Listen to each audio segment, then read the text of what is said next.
Breaking news out of Ottawa and Washington. President Donald Trump just demanded $1.5 trillion in annual Arctic shipping fees from Canada, and Prime Minister Mark Carney's two-word response has sent shockwaves through global markets. We're talking about the biggest territorial demand in North American history since the Alaska Purchase of 1867. This isn't about oil or gas. This is about control of the most strategic waterway on Earth as climate change opens passages that have been frozen for millennia. In the next 8 minutes, I'm going to break down exactly what Trump is demanding, why Carney's response represents a seismic shift in the US-Canada relationship, and how this could reshape global trade routes worth $8 trillion annually. Here's the question that should terrify every American business owner. What happens when your closest ally looks you in the eye and says no? Let me paint you the picture. On January 15, 2025, at a private dinner at Mar-a-Lago, President Trump told a room of energy executives that Canada would pay the United States $1.5 trillion per year for American protection of Arctic shipping lanes. According to 3 attendees who spoke to the Wall Street Journal on January 17th, Trump specifically cited the Northwest Passage, a 3,000-mile route through the Canadian Arctic that climate models suggest will be ice-free for commercial shipping 9 months of the year by 2030. On January 20th, during his inauguration speech, Trump made oblique references to, quote, ensuring American dominance over critical northern territories, unquote. But the real bombshell came on January 22nd. At 11:47 a.m. Eastern Time, the White House Office of Trade and Manufacturing Policy released a 14-page memorandum titled Strategic Arctic Access Initiative. The document, obtained by Reuters within minutes of publication, outlined a framework where Canada would pay annual fees calculated at approximately 18% of projected Arctic shipping revenue. The Peterson Institute for International Economics released an analysis within 6 hours, showing this represented the largest financial demand ever made by one NATO ally against another in peacetime. Then came Carney's response. At 2:33 p.m. Eastern on January 22nd, Prime Minister Mark Carney stood in the House of Commons in Ottawa. When asked by Conservative opposition leader Pierre Poilievre about Trump's demand, Carney paused for exactly 4 seconds. The chamber went silent. Then he said 2 words: absolutely not. The Canadian dollar surged 3.2% against the US dollar within 90 minutes, according to Bank of Canada trading data. By market close on January 23rd, the Toronto Stock Exchange had posted its largest single-day gain in 11 months. So how exactly does this work? Think of it like this. Imagine you own a house with a driveway that connects to a public street. Your neighbor suddenly claims that because they plow the street in winter, you now owe them 20% of your home's value every year just to leave your driveway. That's essentially what's happening here, but the stakes are exponentially higher. The Northwest Passage runs entirely through Canadian territorial waters. Under international maritime law, specifically the United Nations Convention on the Law of the Sea, these waters belong to Canada. Period. The United States has never formally recognized Canadian sovereignty over these waters, instead claiming they constitute an international strait. But here's the mechanism Trump is trying to exploit. As Arctic ice melts due to climate change, shipping companies are salivating over routes that could cut 14 days off the journey from Asia to Europe compared to the Panama Canal route. The U.S. Navy has increased Arctic patrols by 47.5% since 2022, according to Congressional Research Service data from December 2024. Trump's argument, laid out in the Strategic Arctic Access Initiative memo, goes like this. American naval presence ensures safe passage through waters threatened by Russian military expansion. Therefore, Canada should compensate the United States for this security service. The memo cites a formula. Projected annual shipping revenue through the Northwest Passage by 2030 is estimated at $8.3 trillion by the Yale Center for Business and the Environment. 18% of that equals approximately $1.5 trillion. The document suggests a 10-year payment plan with annual installments. But here's where the math gets insane. Canada's entire federal budget for 2024 was $496 billion, according to the Parliamentary Budget Office. Trump is demanding Canada pay 3 times its total annual government spending just for the right to control its own waters. The World Trade Organization released a statement on January 23rd calling the proposal, quote, unprecedented and potentially violating multiple international trade agreements, unquote. And it gets worse when you understand who this really hurts. Meet Elizabeth Chen, a supply chain director for a Vancouver-based lumber export company. Elizabeth is 53 years old, been in the industry for 27 years, and her company ships Canadian timber to markets in Japan, South Korea, and China. On January 23rd, she received a call from her logistics partner. If Trump's demand moves forward and Canada refuses to comply, the United States has threatened to impose what the memo calls security surcharges on any vessel transiting Canadian Arctic waters without U.S. approval. For Elizabeth's company, this means their shipping costs could increase by 34%, according to preliminary calculations from their freight forwarder. Elizabeth sat at her kitchen table in Burnaby that night and did the math. Her company operates on margins of 8 to 11%. A 34% increase in shipping costs would make every single contract they've signed for 2025 unprofitable. She has 217 employees. She looked at her husband and said, quote, I don't know if we can survive this, unquote. Multiply Elizabeth's story by thousands of Canadian businesses that depend on Arctic and Pacific trade routes. But here's the kicker. This isn't just hitting Canadian companies. Meet Robert Hastings, logistics coordinator for a Michigan-based automotive parts manufacturer. Robert is 61 years old, 3 years from retirement, and his company sources specialized aluminum components from a smelter in Quebec. On January 23rd, Robert got an email from his Canadian supplier. The supplier's message was blunt. If U.S.-Canada relations deteriorate over the Arctic dispute, they're prioritizing Canadian and European customers. Robert's company has exactly 47 days of aluminum inventory. After that, their production line stops. Robert employs 312 people in Flint, Michigan. These aren't abstract policy debates. These are real jobs in real American towns that depend on the smooth flow of goods across the longest undefended border on Earth. Robert told his plant manager on January 23rd, quote, this could shut us down by March, unquote. And it gets worse. Meet Patricia Nguyen, owner of a cold storage and distribution facility in Anchorage, Alaska. Patricia is 58 years old, immigrated from Vietnam in 1982, and built her business from nothing over 33 years. Her facility stores and ships Alaskan seafood to Canadian processors who then export to Asia through Vancouver and Prince Rupert ports. On January 22nd, within hours of Carney's 2-word response, Patricia received notifications from 3 of her largest Canadian partners. They're exploring alternative supply chains that bypass American products entirely. Patricia's revenue from Canadian contracts represents 61% of her annual income.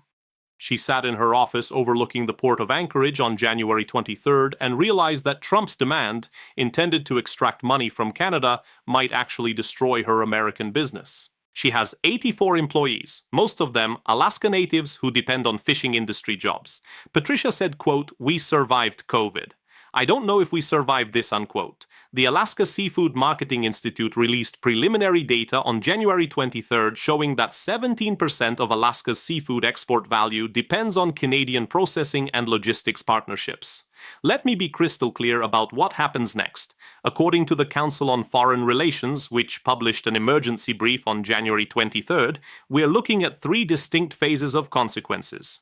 In the next 30 to 90 days, we'll see what they call the chilling effect. Canadian businesses will begin diversifying away from U.S. partnerships as a risk management strategy. The Canadian Chamber of Commerce already released a statement on January 23rd, encouraging members to, quote, evaluate supply chain resilience in light of unprecedented American demands, unquote.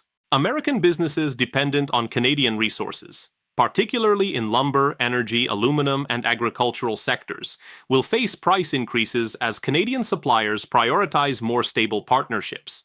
The Federal Reserve Bank of Minneapolis published a working paper on January 23rd estimating that a 10% reduction in US-Canada trade volume would cost the American economy 2.1 million jobs, with the heaviest losses in border states like Michigan, New York, Montana, and Washington.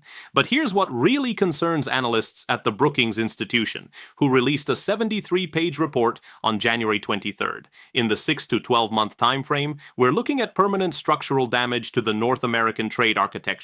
Canada has already begun preliminary discussions with the European Union about expanding the Comprehensive Economic and Trade Agreement, according to Bloomberg reporting from January 23rd. Japan and South Korea have both expressed interest in direct Arctic shipping partnerships with Canada that explicitly exclude American involvement. The memo from Japan's Ministry of Economy, Trade and Industry, leaked to the Nikkei Asian Review on January 23rd, states, quote, Japan views Canadian sovereignty over Arctic waters as established international law and will not recognize American claims to jurisdiction or fee collection, unquote. China's Ministry of Commerce released a statement on January 23rd expressing, quote, strong support for Canadian territorial integrity, unquote, and offering to increase bilateral trade with Canada by $40 billion annually. Think about that for a second. Trump's demand is pushing Canada into closer economic alignment with America's strategic competitors, and it gets worse when you look at the precedent this sets. The Carnegie Endowment for International Peace published an analysis on January 23rd examining how this dispute affects American territorial claims globally. If the United States can demand payment from Canada for waters that are legally Canadian under international law, what stops Russia from demanding payment from Finland for Baltic Sea access? What stops China from demanding payment from the Philippines for South China Sea transit? The document quotes former U.S. Ambassador to NATO Douglas Lute saying, quote, we are undermining the entire rules-based international order that America spent 70 years building, and we're doing it to shake down our closest ally for money we'll never collect, unquote. The RAND Corporation released casualty projections on January 23rd for what they call NATO alliance degradation scenarios. If U.S.-Canada defense cooperation breaks down over this dispute, American response times to Arctic threats increase by 41%. The document states, quote, American demands for Canadian payment fundamentally compromise our ability to project power in the Arctic region precisely because they destroy the trust and cooperation that make binational defense possible, unquote. Let me be crystal clear about the human cost beyond the economic data. The International Brotherhood of Teamsters, which represents cross-border truckers, released a statement on January 23rd warning that 73,000 American trucking jobs depend on Canadian routes and partnerships. If Canada begins prioritizing non-American trade relationships, those jobs disappear. The United Steelworkers Union, representing workers in both countries, published a letter on January 23rd signed by 412 local union presidents condemning the Trump demand as, quote, an existential threat to integrated North American manufacturing, unquote. These aren't policy wonks in Washington. These are welders in Gary, Indiana, longshoremen in Seattle, truck drivers in Buffalo, all of them watching the most important bilateral relationship in American history potentially collapse because of a $1.5 trillion demand that every single expert says is legally baseless and practically impossible. But here's the kicker that should terrify every American voter. Carney's two-word response, absolutely not, wasn't just about the money. According to 3 Canadian officials who spoke to the Toronto Star on January 23rd on condition of anonymity, Carney's cabinet spent January 20th and 21st, immediately after Trump's inauguration, gaming out scenarios. They concluded that paying any amount, even a symbolic sum, would establish a precedent that Canadian sovereignty is negotiable. One official stated, quote, the Prime Minister's view is that the moment we acknowledge that American military presence in international waters gives the United States the right to charge Canada for access to Canadian territory, we have ceased to be a sovereign nation, unquote. The official continued, quote, this isn't about $1.5 trillion. This is about whether Canada exists as an independent country or as an American protectorate, unquote. Think about the timeline from Canada's perspective. On January 15th, Trump makes the demand privately. On January 20th, he references it publicly during inauguration. On January 22nd, his administration releases official documentation, and on January 22nd, Carney says no. That's 8 days from private demand to public rejection. According to the Globe and Mail reporting from January 23rd, Carney personally called the leaders of Britain, France, Germany, and Japan on January 21st, before Trump's official memo was released. He told each of them, quote, "Canada will not comply with American demands for payment to access Canadian waters, and we expect our allies to support Canadian sovereignty under international law," unquote. By the time Trump's official memo hit, Canada had already secured preliminary statements of support from 17 NATO allies, according to a tally by Defense News published on January 23rd. And it gets worse for American diplomatic standing. The United Nations Secretary-General released a carefully worded statement on January 23rd expressing, quote, "concern over any actions that could undermine established principles of territorial sovereignty and maritime law," unquote. That might sound diplomatic and mild, but for context, the UN Secretary-General almost never comments on disputes between allied democracies. The fact that Antonio Guterres felt compelled to issue any statement at all signals how seriously the international community views Trump's demand. The Atlantic Council published an analysis on January 23rd titled "America's Arctic Own Goal," arguing that, quote, "in 1 week, the Trump administration has accomplished what Russian diplomacy couldn't achieve in 2 decades, unified international opposition to American Arctic policy, and strengthened Canadian sovereignty claims," unquote. Let's recap the 3 critical points you need to understand. First, Trump has demanded Canada pay the United States $1.5 trillion annually, 3 times Canada's entire federal budget, for the right to control waters that are legally Canadian under international law. Second, Prime Minister Mark Carney's 2-word response, "absolutely not," represents not just a policy position but an existential defense of Canadian sovereignty, backed by preliminary support from 17 allies and major trading partners including Japan and the European Union.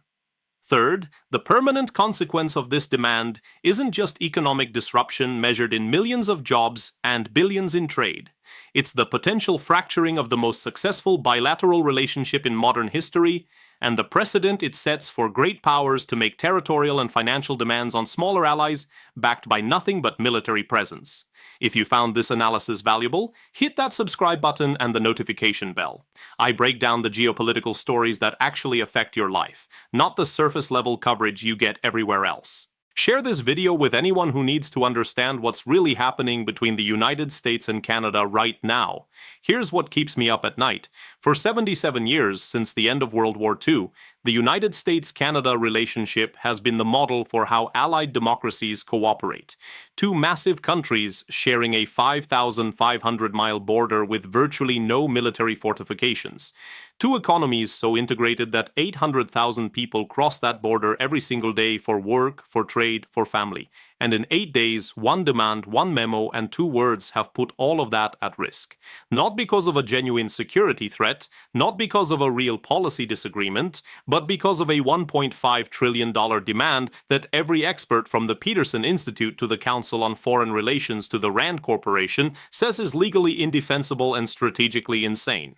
Elizabeth Chen in Vancouver, Robert Hastings in Michigan, Patricia Nguyen in Alaska. They didn't ask for this crisis. They're not policymakers or diplomats. They're people trying to run businesses and support families, and they're watching 77 years of partnership potentially collapse in real time. That's not making America great. That's not protecting American interests. That's destroying the relationships that make American prosperity possible. And the clock is ticking.